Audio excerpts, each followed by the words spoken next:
किन चीजों से रोजा मकरूह हो जाता है?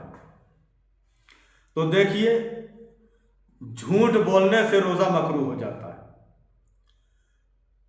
गीबत करने से रोजा मकरूह हो जाता है, चुगली करने से रोजा मकरूह हो जाता है, बेहुदा बात करने से और किसी को तकलीफ देने से रोजा मकरूह हो जाता है।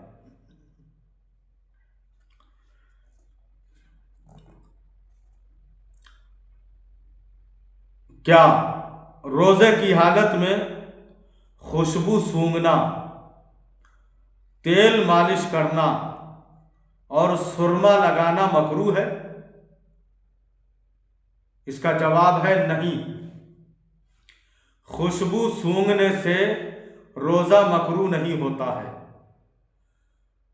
तेल मालिश करने से रोजा मकरूह नहीं होता है, आंखों में सुरमा लगाने से रोजा मकरूह नहीं होता है। अगर कोई सुरमा रमजान के अलावा भी किसी दीगर रमजान में गैर रोजे से भी कोई सुरमा जीनत के लिए लगाता है मर्द, तो उसके लिए ये मकरूह है। और अगर जीनत की नीयत से रोजे की हालत में आंखों में सुरमा लगाता है तो बदरजाए ऊला मकरूह है। अगर जीनत की नीयत ना हो तो सुरमा लगाने में कोई हर्ज नहीं है, सुरमा लगाने से रोजा मकरूह नहीं होता है। खुशबू सूंघने से भी रोजा मकरूह नहीं होता है, तेल मालिश करने से भी रोजा मकरूह नहीं होता है, और मिसवाक करने से भी रोजा मकरूह नहीं होता है।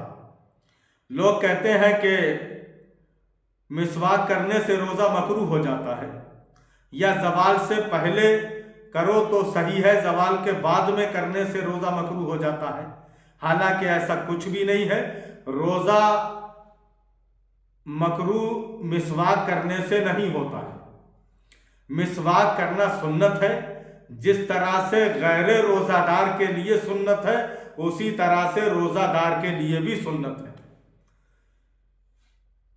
गैर रोजा की हालत में भी सुन्नत है और रोजे की हालत में भी मिसवाक करना सुन्नत है। मिसवाक करने से रोजा मकरूह नहीं होता है, चाहे जवाल से पहले करें चाहे जवाल के बाद में करें, किसी भी हालत में मिसवाक करने से रोजा मकरूह नहीं होता है।